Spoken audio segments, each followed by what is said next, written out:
حضرت یوشع علیہ الصلاۃ والسلام فاتح اریما۔ حضرت موسیٰ علیہ السلام کے بعد اللہ تعالیٰ نے حضرت یوشع علیہ السلام بن افراہیم بن یوسف بن یعقوب بن اسحاق بن ابراہیم علیہ السلام کو نبی بنایا اور انہیں اریما کے سرکش لوگوں سے جنگ کرنے کا حکم فرمایا۔ البتہ بعض اہل علم کا اس بات پر اتفاق ہے بعض اہل علم کا اس بات میں اختلاف ہے کہ اریما کس کے ہاتھوں فتح ہوا اور حضرت یوشع علیہ السلام اریما کب تشریف لے گئے۔ حضرت موسیٰ بن عمران علیہ السلام کی حیات میں تشریف لے گئے یا آپ کے وصال کے بعد اریما جانے کا حکم ہوا یا آپ کے وصال سے پہلے۔ بعض کی رائے یہ ہے کہ حضرت موسیٰ علیہ السلام کے بعد اریما گئے ہیں اور ان سب لوگوں کے ہلاک ہونے کے بعد گئے ہیں جنہوں نے حضرت موسیٰ علیہ السلام کے ساتھ جانے سے انکار کر دیا تھا، جس وقت اللہ تعالیٰ نے انہیں اریما کے سرکش لوگوں سے جنگ کرنے کا حکم دیا تھا، اور ان اہل علم کی رائے میں حضرت موسیٰ اور ہارون علیہ السلام کا انتقال مقام طیہ میں نکلنے سے پہلے ہوا۔ دوسری روایت، حضرت ابن عباس رضی اللہ تعالیٰ عنہ روایت کرتے ہیں کہ اللہ نے فرمایا، موسیٰ نے دعا مانگی، اے میرے خدا، میں صرف اپنے اور اپنے بھائی کے سوا کسی پر اختیار نہیں رکھتا، اور وہ طیہ میں داخل ہوئے، اور جس کی عمر 20 سال سے زائد تھی اس کا انتقال طیہ میں ہوا۔ پھر وہ لوگ طیہ میں 40 سال تک رہے، اور حضرت یوشع علیہ السلام نے باقی ماندہ لوگوں سے مل کر سرکش لوگوں کے شہر پر چڑھائی کر دی اور ان کا شہر فتح کر لیا۔ تیسری روایت، حضرت قتادہ رضی اللہ تعالیٰ عنہ سے روایت ہے کہ اللہ تعالیٰ نے فرمایا، یہ زمین کے ایک خاص حصے میں سر مارتے رہیں گے، یعنی ان پر وہ شہر حرام کر دیا گیا ہے کہ وہ اس میں داخل ہی نہیں ہو سکتے ہیں، اور اس پر انہیں 40 سال تک قدرت نہیں ہوئی، اور کہا گیا ہے کہ حضرت موسیٰ علیہ السلام کا وصال 40 سال ہوا۔ بیت المقدس میں وہ لوگ خود تو داخل نہیں ہوئے، البتہ ان کی اولاد داخل ہوئی۔ نیز سدی کی روایت میں ہے کہ جس نے بھی حضرت موسیٰ علیہ السلام کے ساتھ سرکش لوگوں کے شہر میں داخل ہونے سے انکار کر دیا، ان میں سے کوئی بھی نہ بچ سکا، سب کا وہیں انتقال ہو گیا، اور فتح میں کوئی شریک نہ ہو سکا۔ جب 40 سال پورے ہو گئے تو اللہ نے حضرت یوشع علیہ السلام بن نون کو نبی بنایا اور انہیں بتایا کہ وہ نبی ہیں، اور اللہ تعالیٰ نے انہیں ان سرکشوں کے ساتھ جنگ کرنے کا حکم دیا۔ انہوں نے حضرت یوشع علیہ السلام کی تصدیق اور پیروی کی، پھر آپ نے ان سرکشوں کو شکست دی، اسلامی لشکر سرکشوں پر ٹوٹ پڑے اور اسے تہہ تیگ کر دیا۔ حضرت قتادہ کا جو فرمان الہی ہے،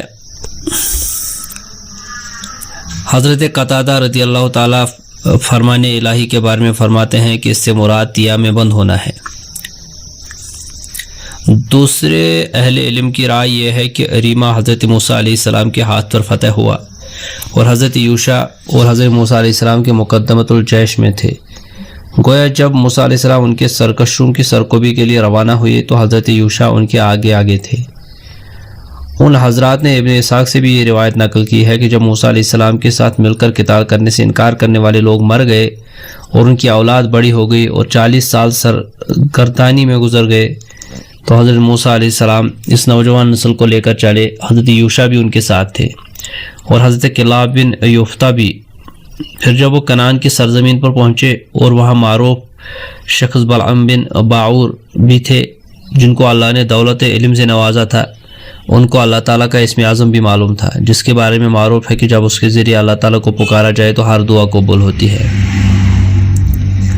بلعم کی بد دعا، سالم ابو نصر سے روایت کرتے ہیں کہ جب موسیٰ علیہ السلام شام کے علاقے بنو کنعان کی زمین پر فروکش ہوئے تو بلعم بلقا کی آبادیوں میں سے بالعا نامی گاؤں کے تھے۔ جب حضرت موسیٰ علیہ السلام اس سرزمین پر بنی اسرائیلیوں کے ساتھ ٹھہرے تو بلعم کی قوم ان کے پاس آئی اور کہنے لگی، اے بلعم، یہ موسیٰ بن عمران بنی اسرائیل سمیت آئے ہیں اور ہمیں یہاں سے نکالنا اور قتل کرنا چاہتے ہیں، اور یہ علاقہ بنی اسرائیل کے حوالے کرنا چاہتے ہیں۔ ہم آپ کی قوم ہیں، ہمارا کوئی ٹھکانہ نہیں، اور آپ مستجاب الدعوات آدمی ہیں، اور آپ آئے اور ان کے خلاف اللہ سے بد دعا کرے۔ بلعام کہنے لگے کہ تمہاری ہلاکت ہو، وہ تو اللہ کے نبی ہیں، ان کے ساتھ فرشتے اور مومنین ہیں، میں کیسے چلوں اور ان کے خلاف کیسے بد دعا کروں؟ اور مجھے جو علم اللہ نے دیا ہے وہی میں جانتا ہوں۔ بلعام کو دھوکہ دینا۔ قوم کہنے لگی کہ ہمارا کوئی ٹھکانہ نہیں، اور اپنی عاجزی کا اظہار کرنے لگی اور اس کے دل کو موم کرنے لگی۔ آخر ملامہ سازی کر کے اس کو اپنے جال میں پھنسا ہی لیا، اور وہ فتنہ میں پڑ گئے اور گدھے پر سوار ہو کر چل دیے جہاں پہاڑی پر بنی اسرائیل ٹھہرے ہوئے تھے۔ حسبان نامی پہاڑ پر تھوڑا ہی چلے اور دیکھا کہ ان کا گدھا اونٹ کی طرح بیٹھ گیا۔ نیچے اتر کر اس نے خوب پٹائی کی تو وہ کھڑا ہو گیا اور اس پر سوار ہو گئے۔ پھر گدھا بیٹھ گیا اور پھر پٹائی کی اور وہ پھر چلنے کے لیے تیار ہو گیا۔ اب کہ اللہ نے گویا اسے قوت عطا فرمائی اور گدھے نے پوری حجت کرتے ہوئے کہا، ہلاکت ہو بلعام تجھ پر، تو کہاں جا رہا ہے؟ کیا تجھے نظر نہیں آ رہا ہے کہ فرشتے میرے سامنے ہیں اور میرا چہرہ واپس پھیر رہے ہیں؟ کیا تو اللہ کے نبی اور مومنین کی طرف لیے جا رہا ہے کہ ان کے خلاف بد دعا کرے؟ لیکن بلعام مارنے سے باز نہ آیا۔ جس وقت بلعام اس حد کو پہنچ گیا تو اللہ نے اس کی رسی کھلی چھوڑ دی اور گدھا اس کو لے کر چل پڑا اور جبل حسبان پر پہنچا۔ بلعام کے منہ سے حقیقت کا اظہار۔ حضرت موسیٰ علیہ السلام اور بنی اسرائیل وہیں پر تھے۔ جب بلعام وہاں پہنچا تو اس نے بنی اسرائیل کے لیے بد دعا شروع کر دی۔ جب وہ بنی اسرائیل کے لیے بد دعا کرتا تو اپنی قوم کے لیے بد دعا نکل جاتی، اور جب اپنی قوم کے لیے دعا کرتا تو وہ بنی اسرائیل کے لیے ہو جاتی۔ قوم نے دیکھا تو کہا، اے بلعام تو کیا کر رہا ہے؟ اپنی قوم کو بد دعا اور بنی اسرائیل کو دعا دے رہا ہے۔ بلعام بولا، میرا بس نہیں چل رہا۔ بلعام کی زبان منہ سے نکل کر سینے تک آ گئی اور وہ کہنے لگا، میری آخرت و دنیا برباد ہو گئی۔ بلعام کی تدبیر۔ اب میں تمہارے لیے ایک تدبیر کرتا ہوں، تم اپنی عورتوں کو مزین کرو اور انہیں ہتھیار دے کر لشکر میں بھیج دو، اور کہو کہ اگر کوئی شخص تمہیں چھیڑے تو اسے منع نہ کرے، اور اگر ان میں سے کسی عورت کے ساتھ زنا بھی کر لیا تو تمہارے لیے یہ کافی ہو جائے گا اور تمہارا مقصد حاصل ہو جائے گا۔ کفار کا حسین عورتوں کو مسلمانوں کے لشکر کے سامنے لانا۔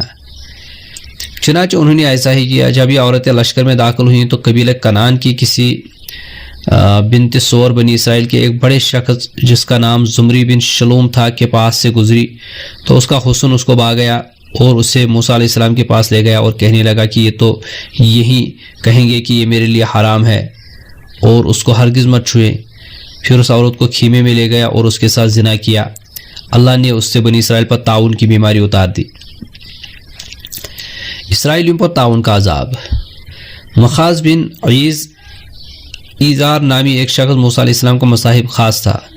وہ زمری کے اس فعل کے وقت وہاں موجود نہیں تھا۔ جب وہ واپس آئے تو بنی اسرائیل میں طاعون کی بیماری پھیل چکی تھی اور اصل واقعہ بتایا گیا، زمری کا قتل اور طاعون کا ختم ہو جانا۔ وہ ہتھیار لے کر اس خیمے میں گیا، وہاں وہ دونوں لیٹے ہوئے تھے۔ اس نے ان دونوں کو قتل کر دیا، لیکن جب طاعون کی بیماری سے ہلاک ہونے والوں کو شمار کیا گیا تو ان کی تعداد 70,000 تھی۔ مخاض بن ایزار۔ بنی اسرائیل کے لوگوں نے مخاض بن ایزار کی اولاد کی خدمت کے واسطے اس جھونپڑے میں جانور ذبح کر کے اس کی پسلیاں جبڑے انہیں دیے، کیونکہ مخاض سے نیزے کو جبڑے میں رکھ کر زمری اور اس کی مزنیہ عورت کو باہر نکالا تھا اور دوسرا ہاتھ کوکھ پر رکھا تھا۔ بلعام بن باور کے بارے میں قرآن مجید میں کہا گیا ہے کہ اے پیغمبر آپ یہ واقعہ ان کو پڑھ کر سنا دیجئے جس کو ہم نے یہ آیات عطا فرمائی تھی، مگر اس نے ان کو چھوڑ دیا، پھر شیطان اس کے پیچھے لگ گیا اور گمراہوں میں شامل ہو گیا۔ اگر ہم چاہتے تو اس کو ان احکام کے باعث مرتبہ بلند کر دیتے، مگر وہ خود ہی پستی کی طرف مائل ہو گیا اور اپنی نفسانی خواہشات کے پیچھے ہو لیا۔ اس کی مثال اس کتے جیسی ہے کہ اگر اس کو ڈانٹتے تب بھی ہاں پہ اور اگر چھوڑ دے تب بھی ہاں پہ۔ یہی مثال ان لوگوں کی ہے جنہوں نے ہماری آیات کی تکذیب کی۔ پس اے پیغمبر آپ یہ واقعات ان کو پڑھ کر سنا دیجئے، شاید یہ لوگ غور کریں۔ سورج کا واپس آنا۔ پھر موسیٰ علیہ السلام نے یوشع بن نون کو بنی اسرائیل کے ساتھ اریمہ بھیجا۔ انہوں نے عمالقہ قوم سے جنگ کی جس سے کچھ لوگ ہلاک ہو گئے، اور ابھی جنگ جاری تھی کہ رات ہونے لگی۔ انہیں خطرہ ہوا کہ جنگ کا فیصلہ ہوئے بغیر رات آ گئی تو وہ جنگ میں کامیاب نہ ہو سکیں گے۔ انہوں نے اللہ تعالیٰ سے دعا کی کہ سورج کو روک دے، چنانچہ اللہ تعالیٰ نے سورج کو روک دیا، یہاں تک کہ یہ لوگ جنگ جیت گئے۔ یہ اس شہر میں داخل ہوئے اور جب تک اللہ تعالیٰ نے چاہا وہاں ٹھہرے رہے۔ پھر اللہ تعالیٰ نے موسیٰ علیہ السلام کی روح قبض کر لی۔ آپ کسی کو بھی معلوم نہیں ہے کہ آپ کی قبر مبارک کہاں ہے۔ مذکور واقعہ سے متعلق سودی کی روایت میں ہے کہ یہ جنگ جبار بن یوشع نے کی تھی اور اس وقت موسیٰ علیہ السلام اور ہارون علیہ السلام کا انتقال ہو چکا تھا، اور یہ واقعہ اسی طرح مذکور ہے کہ موسیٰ علیہ السلام کے 40 سال بعد اللہ نے یوشع کو بھیجا۔ انہوں نے بنی اسرائیل کو بتایا کہ میں اللہ کا نبی ہوں، اور اللہ نے انہیں حکم دیا کہ وہ قوم عمالقہ سے جنگ کریں، پھر میری بیعت کرو اور میری تصدیق کرو۔ بلعم، دوسری روایت۔ اس وقت بنی اسرائیل میں بلعم نامی شخص رہتا تھا، وہ اسم اعظم جانتا تھا۔ اس نے یوشع کی بات ماننے سے انکار کر دیا اور قوم عمالقہ سے آ کر کہا کہ بنی اسرائیل سے ڈرنا نہیں، جب تم ان کے مقابلے کے لیے نکلو گے تو میں تمہارے لیے دعا کروں گا اور بنی اسرائیل کے لیے بد دعا کروں گا تاکہ وہ ہلاک ہو جائیں۔ بلعم کی مجبوری، عورت سے دوری۔ بلعم کے پاس دنیا کی بہت سی نعمتیں موجود تھیں، البتہ وہ عورت سے جمع نہیں کر سکتا تھا بلکہ اپنی ایک گدھی سے کرتا تھا۔ اسی بلعم کے بارے میں قرآن مجید کی آیات نازل ہوئیں جو ابھی گزری، اور بلعم کتے کی طرح ہانپتا تھا۔ یوشع علیہ السلام بنی اسرائیل کو لے کر مقابلے کے لیے آئے اور بلعم عمالقہ کے ساتھ اپنی گدی پر آیا اور اس وقت بنی اسرائیل کے خلاف بد دعا کرنا چاہتا تھا، لیکن جو ہی وہ بنی اسرائیل کے خلاف بد دعا کرتا تو بنی اسرائیل کے بجائے عمالقہ کا نام منہ پر آ جاتا۔ لوگ کہنے لگے کہ تو کیا کر رہا ہے، ہمارے خلاف بد دعا کر رہا ہے؟ تو اس نے کہا کہ میں نے بنی اسرائیل کا ارادہ کیا ہے۔ بلعم گدی کا یار۔ جب وہ شہر کے دروازے پر پہنچا تو بادشاہ نے اسے گدی سے بدفعلی کرنے کے جرم میں پکڑ لیا اور وہ گدی کو چلانے کے لیے حرکت دینے لگا، لیکن وہ نہ چلی۔ جب اس نے خوب پیٹا تو وہ بولی کہ تو رات کو مجھ سے بدفعلی کرتا ہے اور دن کے وقت مجھ پر سواری کرتا ہے، اور اگر مجھے یہاں سے نکال دیا گیا تو بھی میرے ساتھ نکلے گا، لیکن بادشاہ نے مجھے روکا ہوا ہے۔ سورج کی واپسی، دوسری روایت۔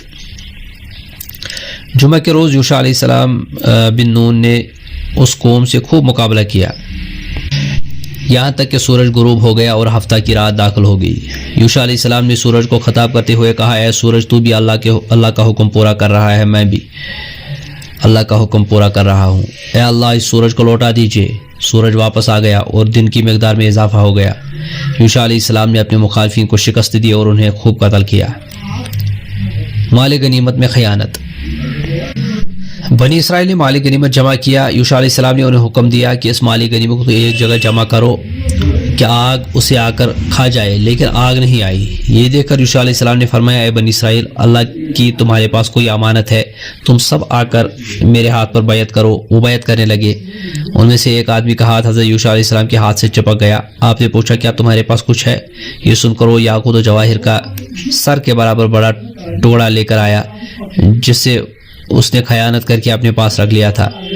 اس نے اس ٹکڑے کو مال غنیمت میں شامل کیا اور آدمی کو بھی اس مال غنیمت میں ڈالا۔ پھر آگ آئی اور اس نے آدمی اور سارے مال غنیمت کو جلا دیا۔ اریما کی فتح، دوسری روایت۔ یہودیوں کا خیال ہے کہ موسیٰ علیہ السلام اور ہارون علیہ السلام کا انتقال وادی طیہ میں ہوا اور ان کے بعد حضرت یوشع کو نبی بنایا اور اسے حکم دیا کہ اردن پار کر کے اس علاقے میں آئے جہاں بنی اسرائیل کو جانے کا حکم دیا گیا ہے، اور ان سے وعدہ کیا گیا ہے کہ یہ ملک انہیں دیا جائے گا۔ یوشع علیہ السلام نے اس معاملے کو سنجیدگی سے لیا اور حالات کا جائزہ لینے کے لیے اریما کی طرف گئے۔ آپ کے پاس میثاق عہد نامے کا تابوت بھی تھا۔ جب آپ دریائے اردن پر پہنچے تو دریا نے آپ کے لیے راستہ بنا دیا۔ آپ نے اریما شہر کا گھیراؤ کیا اور 6 ماہ تک گھیراؤ کیے رکھا۔ ایک روز اس شہر کی دیوار گر گئی۔ آپ کے لشکر نے وہاں خوب جنگ کی اور سونے چاندی کے، پیتل اور لوہے کے علاوہ سب کچھ جلا دیا اور ان چیزوں کو بیت المال میں داخل فرما دیا۔ مال غنیمت میں خیانت، دوسری روایت۔ پھر ایک بنی اسرائیل نے مال غنیمت میں خیانت کی جس کی وجہ سے حضرت یوشع علیہ السلام پریشان ہو گئے۔ اللہ نے وحی بھیجی کہ آپ اب قرآن اندازی کریں۔ چنانچہ قرآن اندازی میں اس کا نام نکلا جس نے خیانت کی تھی۔ آپ نے اسے پتھر لگوائے، پھر جا کر سب مال غنیمت کو آگ لگایا۔ آگ نے کھایا اور مال غنیمت میں خیانت کرنے والے کا نام آجر تھا۔ اس کی وجہ سے اس جگہ کا نام آجر رکھا گیا۔ دیگر علاقوں کی فتح۔ یوشع علیہ السلام وہاں سے چل کر آئی اور شعبہ کے بادشاہ کے پاس آئے کیونکہ اللہ نے آپ کو ان سے جنگ کرنے کا حکم دیا تھا۔ یوشع علیہ السلام نے ان سے جنگ کرنے کے لیے کمین گاہ بنانے کا حکم دیا اور پھر اس علاقے پر فتح حاصل کی۔ ان کی حکومت چھینی اور شہر کو آگ لگا دی اور وہاں کے 12,000 آدمی کو قتل کیا۔ اہل اماک اور اہل جیعون نے دھوکہ دینے کے ارادے سے پہلے امان طلب کی۔ ان کی دھوکہ دہی ان پر ظاہر ہوئی تو اللہ سے دعا کی کہ یہ لکڑہارے اور بہشتی مشکیزہ اٹھانے والے ہو جائیں، چنانچہ وہ ویسے ہی ہو گئے، اور یہ دعا کی کہ بازق اور شلم کا بادشاہ بن جائے۔ ارمانی بادشاہوں کو شکست۔ پھر ارمان کے بادشاہوں کو پیغام ہدایت بھیجا۔ ان کی تعداد 5 تھی۔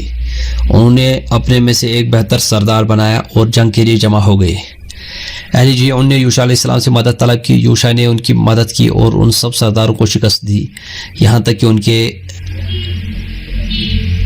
ان کو خوارن کی طرف اتار دیا، اور اللہ نے ان پر پتھروں کی بارش کی، اور پتھروں سے قتل ہونے والوں کی تعداد تلوار کے قتل ہونے والوں سے زیادہ تھی۔ یوشع علیہ السلام نے اللہ سے دعا کی کہ سورج و چاند کو روک دیں یہاں تک کہ ہفتہ داخل ہونے سے قبل فتح کا عمل ہو جائے۔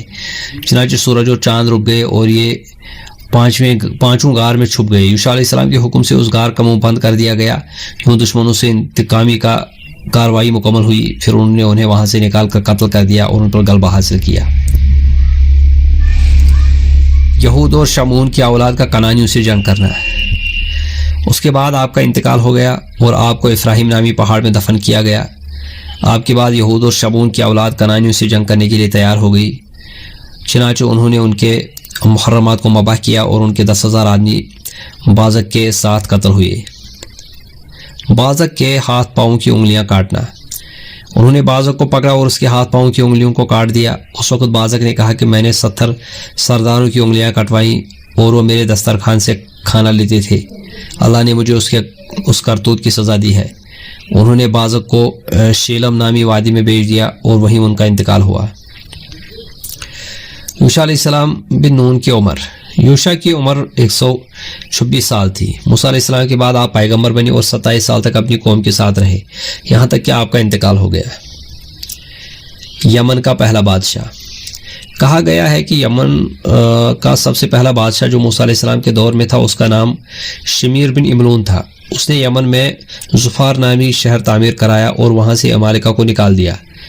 شمیر اس وقت فارس کے بادشاہ کی طرف سے یمن اور اس کے ارد گرد علاقوں کا گورنر تھا۔ باقی ماندہ کنانیوں کا یمن چلے جانا۔ ہشام بن محمد کا خیال ہے کہ یوشع علیہ السلام سے جنگ کے بعد کچھ کنانی زندہ رہ گئے۔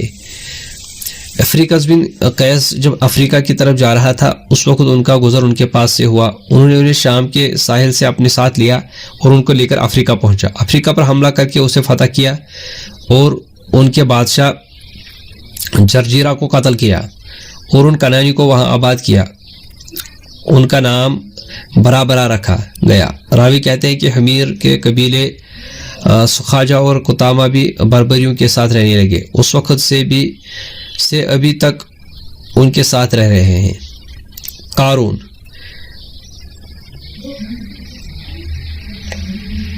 قرآن مجید میں ہے بے شک قارون موسیٰ علیہ السلام کی قوم سے تھا۔ اس آیت کے تحت ابن جریر فرماتے ہیں کہ قارون موسیٰ علیہ السلام کا چچا زاد بھائی تھا، اس لیے قارون کے والد یعبیر اور موسیٰ علیہ السلام کے والد عمر، جسے عمران عربی میں عمران کہتے ہیں، یہ آپس میں بھائی تھے۔ بعض نے عمر نام کے بجائے امعم کا ذکر کیا ہے۔ سلمہ سے روایت ہے کہ یاہیر بن کرہت نے شمید بنت تبادید سے نکاح کیا اور اسے عمران اور قارون کے 2 لڑکے پیدا ہوئے، اور پھر عمران سے موسیٰ علیہ السلام پیدا ہوئے۔ اس کے مطابق قارون موسیٰ علیہ السلام کا چچا تھا۔ پہلا قول سماؤ کے طریق سے 5 واسطوں سے مروی ہے۔ اسی طرح قتادہ سے بھی مروی ہے کہ ہم نے یہ بیان کرتے ہیں کہ موسیٰ علیہ السلام قارون کے چچا زاد بھائی تھے، اور قرآن میں اسے اسی لیے خوبصورت کہا گیا ہے کہ اسے منور بھی کہا جاتا تھا۔ قارون کے خزانے۔ مالک بن دینار کہتے ہیں کہ مجھ تک یہ خبر پہنچی ہے کہ موسیٰ علیہ السلام قارون کے چچا زاد بھائی تھے، اور اللہ نے قارون کو بہت زیادہ مال عطا کیا تھا۔ قرآن مجید میں اس کے بارے میں یوں تذکرہ ہے کہ اللہ تعالیٰ فرماتے ہیں کہ ہم نے اسے اتنے خزانے دیے کہ اس کے خزانے کی کنجیاں ایک طاقتور آدمی کی جماعت کو گراں بار کر دیتی تھی۔ اس آیت کے تحت خمیسہ سے مروی ہے کہ ہم نے تورات میں یہ لکھا ہوا دیکھا کہ قارون کے خزانے کی کنجیاں 60 کھچر اٹھاتے تھے جو بوجھ سے لدے ہوتے تھے، اور کوئی چابی اس کی ایک انگلی سے بڑی نہیں ہوتی تھی، اور ہر کنجی ایک خزانے کی کنجی ہوتی تھی۔ خمیسہ سے ایک روایت میں مروی ہے کہ اس خزانے کی کنجیاں 60 کھچر اٹھاتے تھے، اور یہ کنجیاں ایسے 60 کھچروں پر لاد دی جاتی تھیں جن کی پیشانی اور ٹانگیں چمکدار ہوتی تھی۔ قارون کو نصیحت۔ لیکن جب اللہ نے اس کے کثرت مال کی وجہ سے اسے بدبختی اور عذاب میں مبتلا کرنا چاہا تو اللہ کے دشمن کی سرکشی یہ تھی کہ اس نے بنی اسرائیل کے کپڑوں میں ایک ہاتھ کا اضافہ کر دیا۔ قوم کے لوگوں نے اسے اللہ کی نافرمانی سے روکا اور اسے اللہ کے راستے میں خرچ کرنے کی ترغیب دی اور اللہ کی عبادت پر ابھارا۔ قرآن مجید میں ہے جب قارون کی قوم نے اس سے کہا تو نازع نہ ہو، یقیناً اللہ اترانے والوں کو پسند نہیں کرتا، جو اللہ نے تجھے دیا ہے اس سے آخرت کا گھر تلاش کر اور دنیا میں سے اپنے حصے کو فراموش نہ کر، اور جس طرح اللہ نے تجھ پر احسان کیا ہے تو بھی احسان کر، اور ملک میں فساد مچانے والوں کو خواہش مند نہ ہو، یقیناً اللہ فساد کرنے والوں کو پسند نہیں کرتا۔ قارون کا جواب آیا اور تو دنیا میں اپنے حصے کو فراموش نہ کر، مراد یہ ہے تو اس بات کو نہ بھول کہ تو نے اس دنیا سے آخرت کے لیے حساب نکالنا ہے۔ لیکن قارون نے اس کے بدلے میں جہالت اور گمراہی پر مبنی جواب دیا جو قرآن مجید میں مذکور ہے۔ اس نے کہا مجھے یہ سب کچھ میرے علم اور ہنر کی وجہ سے ملا ہے جو مجھے حاصل ہے۔ قتادہ نے اس کا مطلب یہ بیان کیا ہے کہ اگر اللہ مجھ سے راضی نہ ہوتا تو وہ مجھے اتنا زیادہ مال عطا نہ کرتا۔ اللہ تعالیٰ نے اس کی تکذیب کرتے ہوئے فرمایا کہ کیا اس کو معلوم نہیں کہ اللہ اس سے پہلے گزشتہ قوموں میں سے ایسے شخصوں کو تباہ کر چکا ہے جو قوت کے اعتبار سے اس سے کہیں زیادہ اور مال کا جمع کرنے کے اعتبار سے اس سے کہیں بڑے ہوئے تھے۔ لہذا اگر اللہ اپنی رضا اور فضل کی بنیاد پر مال عطا کرتا ہے اور مال والوں کو اللہ تعالیٰ ہلاک نہ کر دے، حالانکہ ان کا مال اس سے زیادہ تھا۔ قارون کو واضح نصیحت، لیکن اس واضح نصیحت پر مشتمل جواب نے اس پر کوئی اثر نہ کیا اور وہ اپنی سرکشی اور نافرمانی میں بڑھتا گیا، یہاں تک کہ وہ ایک روز اپنی پوری زیب و زینت کے ساتھ اپنی قوم کے سامنے آیا اور ایک خوبصورت سفید ترکی گھوڑے پر تھا جس پر ارجوان خوبصورت پھلدار اور درخت کی لکڑیاں کی زین لگی تھی۔ اس نے زرد رنگ کا لباس پہن رکھا تھا اور اس کے ساتھ ساتھ 300 باندیاں اور 4000 آدمی بھی نکلے۔ بعض نے کہا مردوں کی تعداد 70,000 تھی۔ بعض لوگوں کا قارون جیسا مالدار بننے کی کوشش۔ مجاہد سے روایت ہے کہ جب قارون اس شاش باش سے نکلا تو خسارہ پانے والے لوگوں کو اس حالت پر رشک آیا اور وہ بھی قارون جیسا مال حاصل کرنے کی تمنا کرنے لگے۔ چنانچہ انہوں نے کہا کیا خوب ہوتا کہ ہم کو بھی وہ ساز و سامان ملتا جو قارون کو دیا گیا۔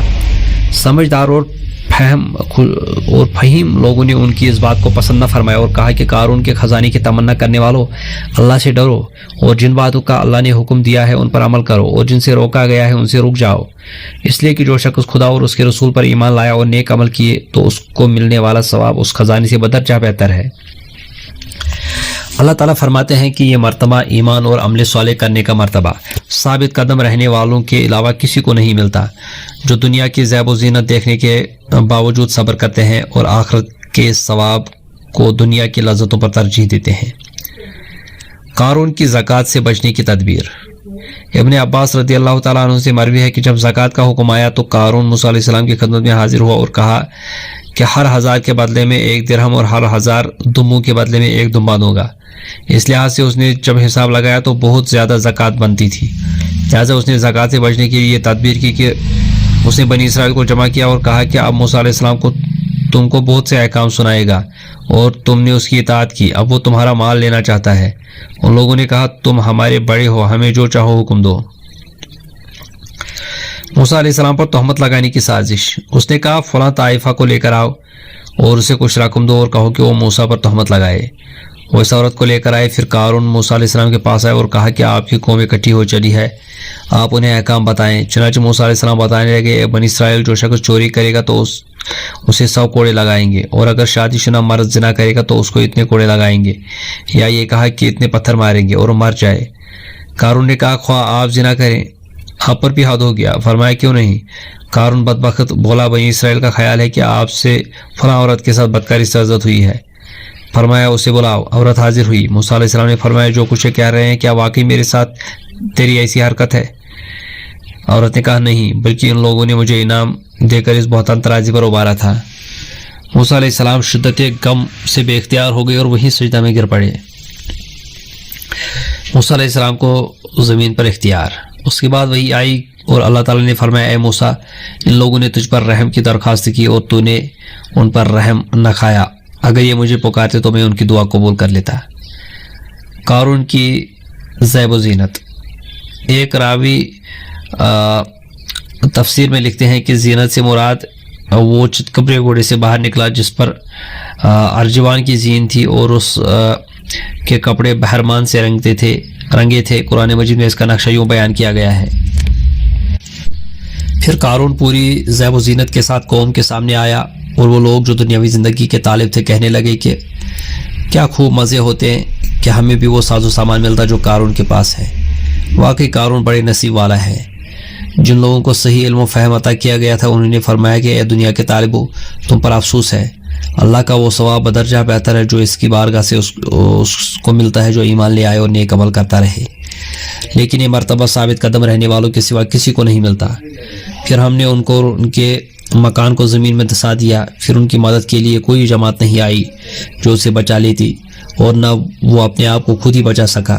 اور گزشتہ روز جب لوگ اس جیسا ہونے کی تمنا کر رہے تھے وہ کہنے لگی کہ افسوس کی بات تو یہ ہے کہ اللہ اپنے بندوں پر احسان نہ کرتا تو ہم کو بھی افسوس بات تو یہ ہے کہ اللہ اپنے بندوں پر احسان نہ کرتا تو ہم بھی دھسا دیے جاتے۔ افسوس واقعی بات تو یہ ہے کہ ناسپاسوں کو فلاح نصیب نہیں ہوتی۔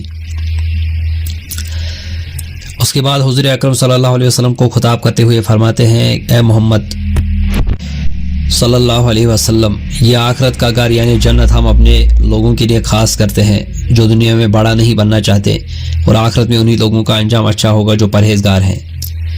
اسرائیلیوں پر انعامات۔ ابن عباس رضی اللہ عنہ سے ایک روایت میں مذکور بالا تفصیل کے علاوہ یہ بات بھی مروی ہے کہ اس کے بعد بنی اسرائیل شدید بھوک میں مبتلا ہو گئے اور موسیٰ علیہ السلام کی خدمت میں حاضر ہو کر کہا آپ ہمارے لیے اللہ تعالیٰ سے دعا کریں۔ موسیٰ نے دعا فرمائی تو وہی آئی کہ تم مجھ سے ایسی قوم کے بارے میں کلام کرنا چاہتے ہو جنہوں نے اپنے نفس پر بہت ظلم کیا ہے، اور انہوں نے تجھ سے دعا کی تو قبول نہ کی، لیکن اگر وہ مجھ سے دعا کریں تو میں قبول کروں گا۔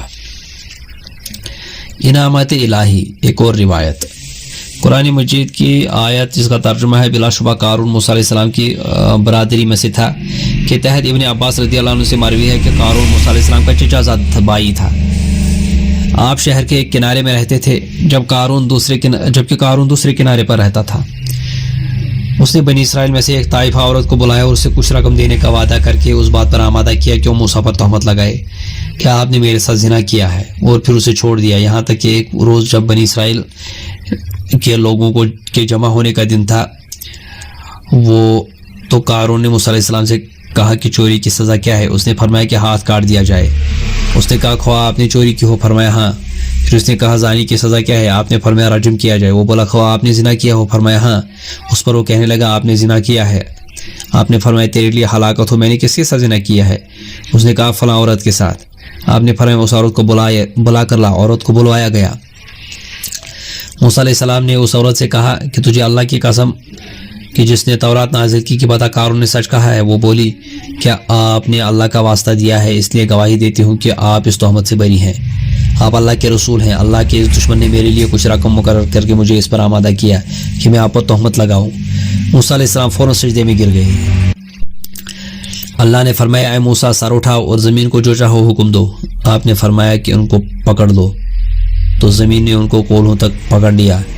آپ نے اسے دوبارہ پکڑنے کے لیے کہا تو سینوں تک پکڑا۔ تیسری مرتبہ پکڑنے کے لیے کہا تو زمین انہیں نکل گئی۔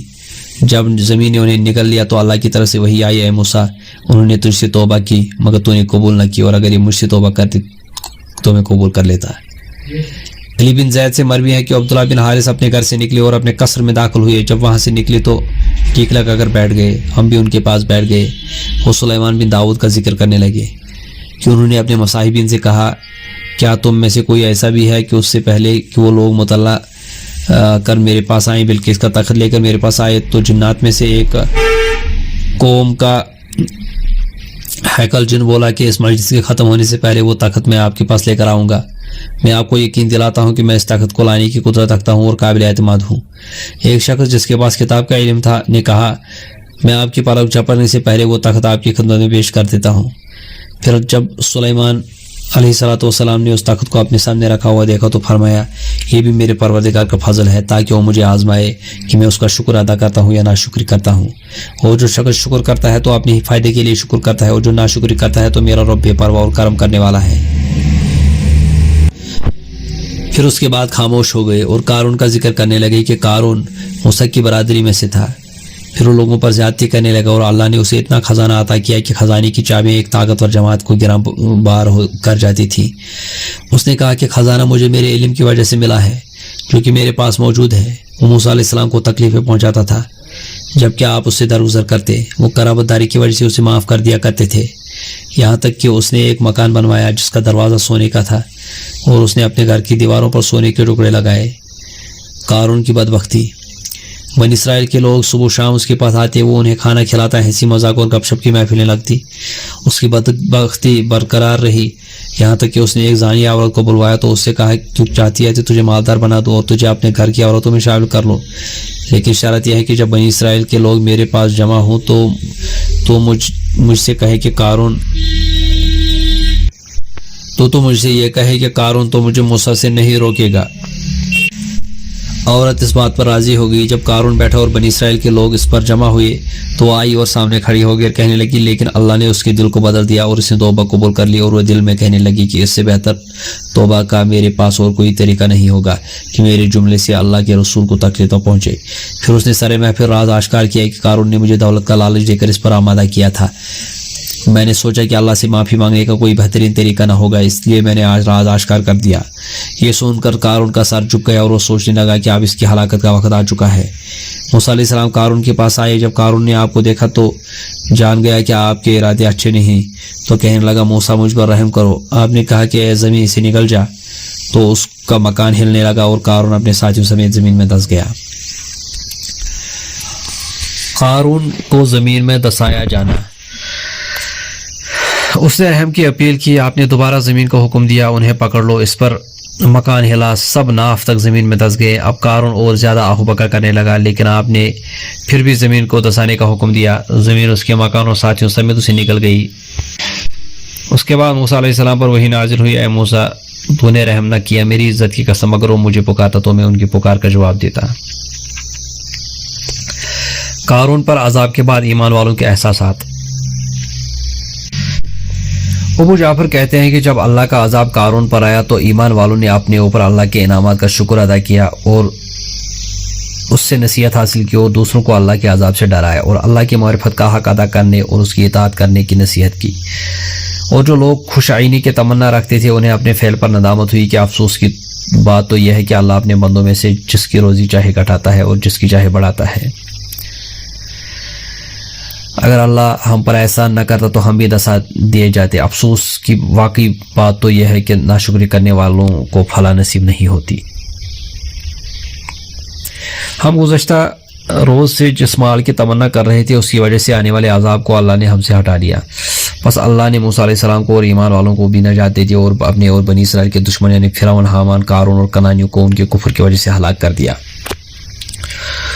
بعض کو قتل کیا، بعض کو غرق کیا، بعض کو زمین میں دسا دیا اور نصیحت عبرت کرنے والوں کے لیے نصیحت اور عبرت حاصل کرنے والوں کے لیے انہیں مقام میں نصیحت بنا دیا۔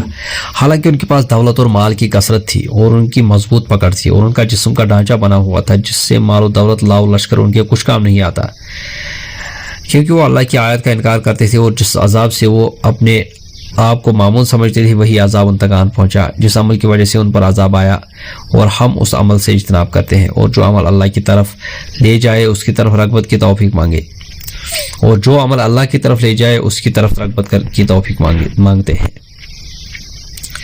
انبیاء بنی اسرائیل۔ ابوذر غفاری رضی اللہ تعالیٰ عنہ حضور اکرم صلی اللہ علیہ وسلم کا ارشاد نقل کرتے ہیں کہ بنی اسرائیل میں سے سب سے پہلے آنے والے نبی موسیٰ تھے۔ ابوذر کہتے ہیں کہ میں نے عرض کی موسیٰ علیہ السلام کے صحیفوں میں کیا تھا؟ فرمایا اس میں عبرت کی باتیں تھیں، مثلا یہ کہ مجھے تعجب ہے اس شخص پر جو موت پر یقین رکھتا ہے اور پھر بھی خوش ہوتا ہے. مجھے تعجب ہے اس شخص پر جو اس بات پر یقین رکھتا ہے کہ کل حساب ہونے والا ہے اور پھر بھی عمل نہیں کرتا. یوشع علیہ السلام کا دور حکومت. موسیٰ علیہ السلام کے انتقال کے بعد یوشع علیہ السلام نے امور کو سنبھالا اور موت تک یہ فریضہ سر انجام دیا. اس میں سے 20 سال کا عرصہ منوچہر کے حکومت میں گزرا اور 7 سال کا عرصہ افراسیاب کے دور میں گزرا. منوچہر کے بعد آنے والے بادشاہ افراسیاب. منوچہر کے فوت ہونے کے بعد افراسیاب بن فشنج بادشاہ بنا. اس کا اکثر قیام بابل اور مہران شہر میں ہوتا تھا. اس نے فارس میں بہت فساد پھیلایا. کہا گیا ہے کہ جب اس نے فارس پر غلبہ حاصل کیا تو اس نے کہا ہم مخلوق کو ہلاک کرنے میں جلد باز ہیں. وہ بہت زیادہ ظلم و ستم کرنے والا تھا. بہت سے شہروں کو جو آباد تھے تباہ کیا, نہروں کو ختم کیا, جس کی وجہ سے وہاں کے لوگ 5 سال تک قحط ساری میں مبتلا رہے. یہاں تک کہ اس نے فارس چھوڑ دیا اور چلا گیا.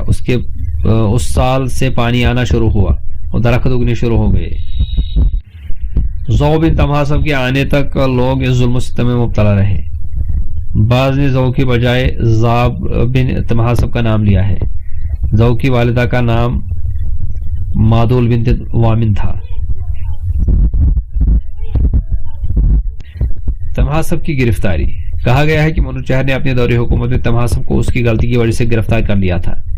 جب وہ افراسیاب کو گرفتار کرنے کے لیے ترکی کے دروازے پر تھا, منوچہر نے اسے قتل کرنے کا ارادہ کیا, لیکن اس کے وزراء اور مصاحبین نے معاف کرنے کا مشورہ دیا. لیکن منوچہر کے عدل میں یہ بات مشہور تھی کہ وہ سزا کے اندر شریف الذلیل, قریب اور دور کے آدمی کو برابر رکھتا تھا. چنانچہ جب انہوں نے افراسیاب کے بارے میں سفارش کی تو منوچہر نے اسے قبول کرنے سے انکار کیا اور کہا کہ یہ دین کے اندر کمزوری ہے, لیکن اگر تم میرے اوپر بہت زیادہ اصرار کرتے ہو تو اتنا کر سکتا ہوں کہ اسے اپنے ملک میں نہ رہنے دوں گا.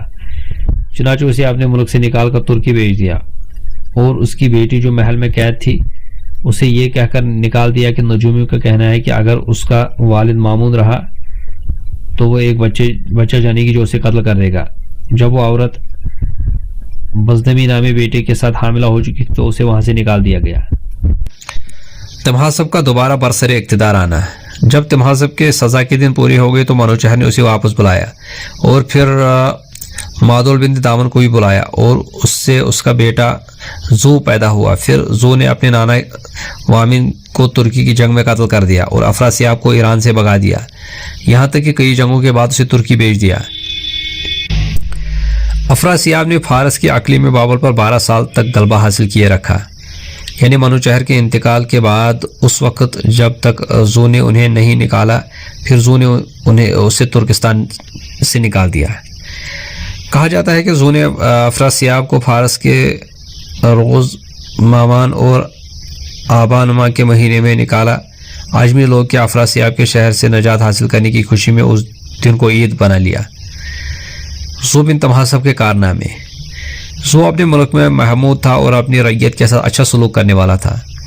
جن شہروں کو افراسیاب نے خراب کیا زو نے انہیں آباد کرنا شروع کیا. لہذا اخنیارس بابل کے شہر اور گرائے گئے قلعوں کی تعمیر کا حکم دیا اور بند شدہ نہروں نالوں کو کھلوایا گیا اور ان سے مٹی نکالی گئی. جو زمین کے نیچے دفن کیا گیا تھا اسے نکالا گیا اور زو نے 60 سال تک خراج معاف کیا.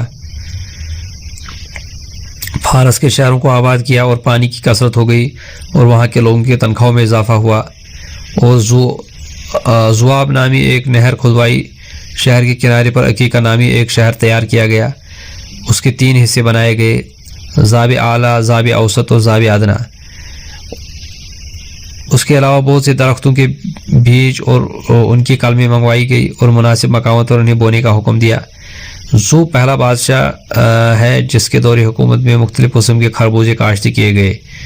اس نے ترکوں سے حاصل ہونے والے مال غنیمت کے گھوڑوں کو اپنے لشکر کے درمیان تقسیم کر دیا.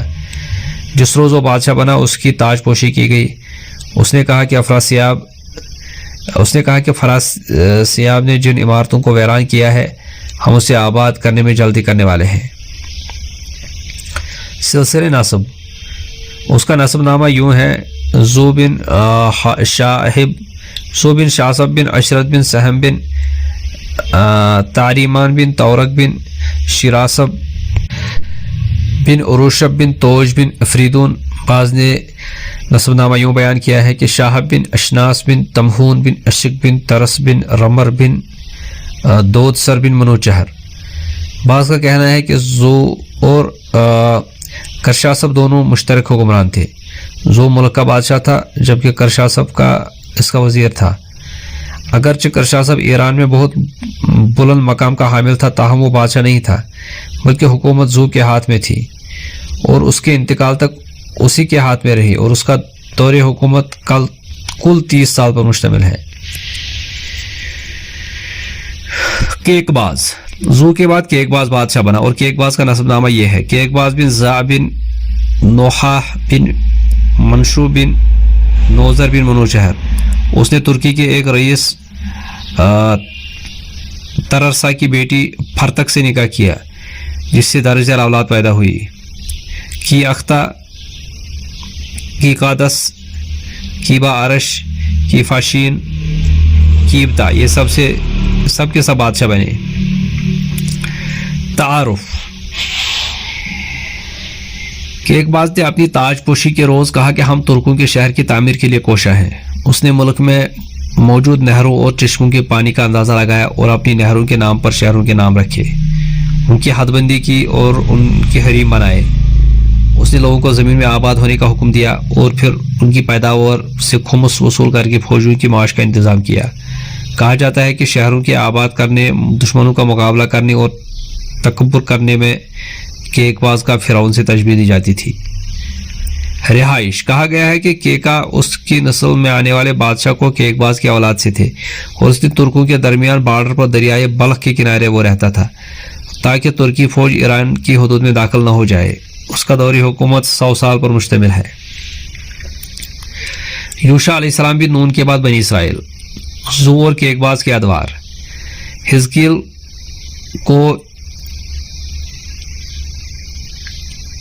حزقیل کو ابن العجور کہنے کا سبب۔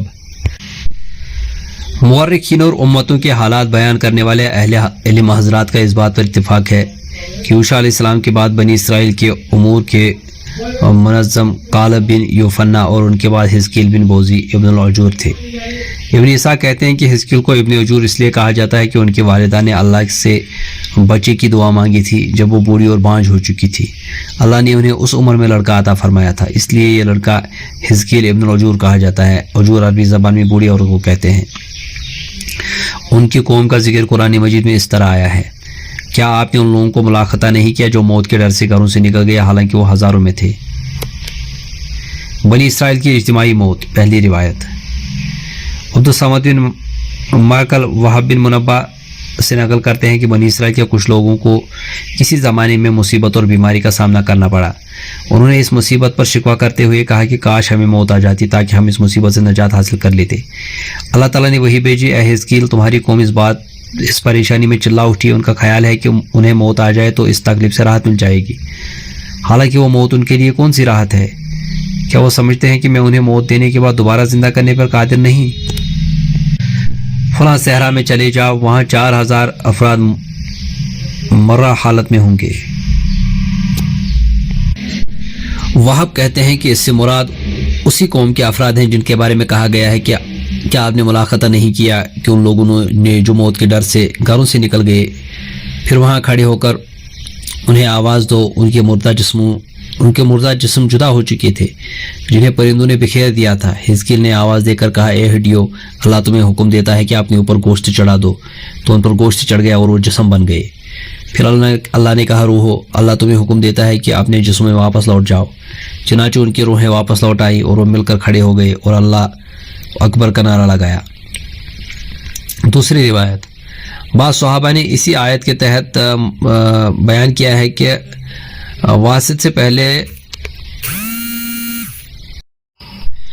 دوردہ نامی ایک بستی تھی جہاں تعاون کی وبا پھیلی، بہت سے لوگ وہاں سے بھاگ گئے اور ایک کنارے میں جا کر اترے، جبکہ بستی میں رہنے والوں میں بہت سے ہلاک ہو گئے، کچھ زندہ بچ گئے، تمام ہلاک نہیں ہوئے۔ جب تعاون کی بیماری ختم ہوئی تو بستی چھوڑنے والے بھی واپس لوٹ آئے۔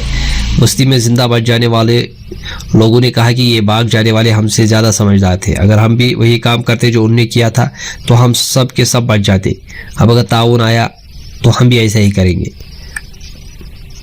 بستی والوں کا تعاون سے فرار۔ اگلے سال پھر تعاون آ گیا اور یہ بھی باغ کھڑے ہوئے۔ ان کی تعداد 3000 سے زیادہ تھی، یہاں تک کہ افیح نامی ایک بستی میں جا اترے۔ اس وادی کے اوپر سے ایک فرشتے نے آواز لگائی کہ تم سب مر جاؤ۔ وہ سب کے سب وہیں ہلاک ہو گئے، ان کے اجسام پوسیدہ ہو گئے۔ وہاں سے اللہ کے نبی حزقیل کا گزر ہوا۔ جب انہوں نے یہ منظر دیکھا تو سوچنے کھڑے ہو گئے، اپنی انگلی رخسار پر رکھ کر سوچنے لگی تو وہی آئی کہ اے حزقیل تو کیا چاہتا ہے، میں تجھے انہیں زندہ کر کے دکھاؤں کہ میں کیسے زندہ کرتا ہوں؟ عرض کی جی ہاں۔ ان کا غور و فکر اس لیے تھا کہ انہیں رب العزت کی قدرت پر یقین کے باوجود کچھ تعجب ہوا، تو حکم ہوا کہ انہیں آواز دو۔ خدا کی قدرت، چنانچہ انہوں نے آواز دی کہ اللہ تمہیں حکم دیتا ہے کہ آپس میں جمع ہو جاؤ۔ چنانچہ وہ اڑ اڑ کر جمع ہونے لگے، یہاں تک کہ ہڈیوں کے ڈھانچے تیار ہو گئے۔ پھر آواز آئی، انہیں آواز دو کہ تمہارا خدا تمہیں حکم دیتا ہے کہ اپنا گوشت اپنے اوپر چڑھا لو۔ آواز دینے پر ہڈیوں پر خون اور گوشت آ گیا، اور ان کے جسموں پر وہی کپڑے بھی آ گئے جن میں ان کا انتقال ہوا تھا۔ پھر کہا گیا ان سے کہو کہ اے جسموں، اللہ تمہیں حکم دیتا ہے کہ کھڑے ہو جاؤ۔ چنانچہ وہ جسم کھڑے ہو گئے۔ مجاہد سے مروی ہے کہ جب وہ جسم دوبارہ زندہ ہو گئے تو کہنے لگے سبحانک ربنا وبحمدک لا الہ الا انت، پس وہ اپنی قوم کی طرف سے زندہ ہو کر لوٹے، البتہ ان کے چہروں پر موت کی زردی تھی، لہذا ان کے کپڑوں پر بھی ان کے کپڑے بھی کفن کی طرح بوسیدہ ہو چکے تھے، جس سے یہ اندازہ ہوتا تھا کہ انہیں موت آئی ہے، اور پھر یقینی موت آ گئی جو ان کے لیے ہمیشہ کے لیے لکھ دی گئی۔ عمر رضی اللہ عنہ کا واقعہ۔ سالم نصری سے مروی ہے کہ ایک مرتبہ عمر بن خطاب رضی اللہ عنہ نماز پڑھ رہے تھے اور آپ کے پیچھے 2 یہودی تھے۔ جب آپ رکوع میں گئے تو آپ نے ہاتھوں کو بغل سے علیحدہ کر کے رکوع کیا۔ یہ دیکھ کر ایک یہودی نے دوسرے سے کہا کہ کیا یہ وہی ہے؟ وہ کہنے لگے ہمیں اپنی کتاب میں یہ ذکر ملتا ہے، یہ لوہے کا سینگ حزقیل کو دیا گیا جنہوں نے مردوں کو زندہ کیا، اور کسی اور کو بھی دیا جائے گا۔ عمر نے فرمایا ہم نے اپنی کتاب میں حزقیل کا ذکر نہیں پایا، اور نہ ہی عیسیٰ علیہ السلام کے علاوہ کسی اور کا، اس نے مردوں کو زندہ کیا۔ وہ کہنے لگے کہ کیا آپ کی کتاب میں یہ بات نہیں ہے کہ بہت سے رسول ایسے ہیں جن کے حالات ہم نے آپ کے سامنے بیان نہیں کیے؟ حضرت عمر رضی اللہ عنہ نے فرمایا کیوں نہیں، یہ آیت قرآن مجید میں ہے۔ تیسری روایت، انہوں نے کہا اچھا تو ہم آپ کو بنی اسرائیل میں مردوں کے زندہ ہونے کا واقعہ بتلاتے ہیں۔ اس کی قوم پر وبا آئی تو وہاں سے کچھ لوگ بھاگ کر تقریباً 1 میل دور جا پہنچے۔ وہاں اللہ نے ان پر ایک بڑی چار دیواری بنا دی اور ان کو موت دے دی، یہاں تک کہ ان کی ہڈیاں بوسیدہ ہو گئی۔ تو اللہ نے ان کے پاس حزقیل کو بھیجا، جو اللہ نے چاہا ان سب کو زندہ کیا، جس کا ذکر قرآن مجید میں ہے۔ چوتھی روایت، وہاب بن منبہ سے مروی ہے کہ یوشع علیہ السلام کے بعد جب کالب کا انتقال ہو گیا تو اس کے بعد حزقیل آئے، جنہیں ابن الرجور کہا جاتا تھا، جن کی آواز پر مردوں کے زندہ ہونے کا وہ واقعہ پیش آیا جس کا ذکر قرآن مجید میں ہے۔ پانچویں روایت، ابن اسحاق سے مروی ہے کہ یہ لوگ تعاون یا کسی اور بیماری کے آنے پر موت کے ڈر سے بھاگ گئے، حالانکہ ان کی تعداد بھی زیادہ تھی، یہاں تک کہ جب وہ کسی کھلے میدان میں اترے تو اللہ نے فرمایا مار جاؤ، وہ سب کے سب وہیں فوت ہو گئے۔ بستی والوں نے ایک بہت بڑا گڈھا کھودا، ان کو وہیں ڈال دیا تاکہ پرندے انہیں نوچ نہ لیں، اور اس میں چھوڑ کر گئے۔ انہیں دفن اس لیے نہیں کیا گیا، ان کی تعداد بہت زیادہ تھی۔ اسی حال میں ان پر طویل عرصہ گزر گیا، یہاں تک کہ ان کے جسم کی ہڈیاں ڈھانچے بن گئے۔ پھر وہاں سے حزقیل کا گزر ہوا، وہ وہاں کھڑے ہوئے اور یہ معاملہ دیکھ کر تعجب کرنے لگے کہ تو آواز آئی کہ آپ اس بات کو پسند کرتے ہیں کہ اللہ انہیں زندہ کر دے؟ فرمایا جی ہاں۔ پھر آواز آئی یوں آواز دے بوسیدہ ہڈیوں جو پرانی اور بوسیدہ ہو چکی ہو، ہر ہڈی اپنے جسم کے ساتھ مل جائے۔ انہوں نے یہی آواز لگائی اور وہ ہڈیاں آپس میں مل گئی۔ پھر کہا گیا یہ آواز لگائی اسے گوشت پٹھے اور کھال اپنے رب کے حکم سے ان ہڈیوں میں مل جاؤ۔ چنانچہ اس آواز سے ان ہڈیوں پر گوشت پٹھے اور کھال اور بال تک آ گئے، یہاں تک کہ وہ بے روح بن گئے۔ پھر آپ نے ان کو زندہ ہونے کی دعا کی، اس پر آسمان سے کوئی چیز اتری جس نے آپ کو گھیر لیا اور آپ بے ہوش ہو گئے۔ جب ہوش میں آئے تو وہ زندہ ہو کر کھڑے تھے اور یہ کہہ رہے تھے سبحان اللہ فقد احیاہم، سبحان اللہ، اللہ ہی نے ہمیں زندہ کیا ہے۔ حزقیل بنی اسرائیل میں کتنی دیر رہے اس کا تذکرہ ہمیں کہیں نہیں ملا۔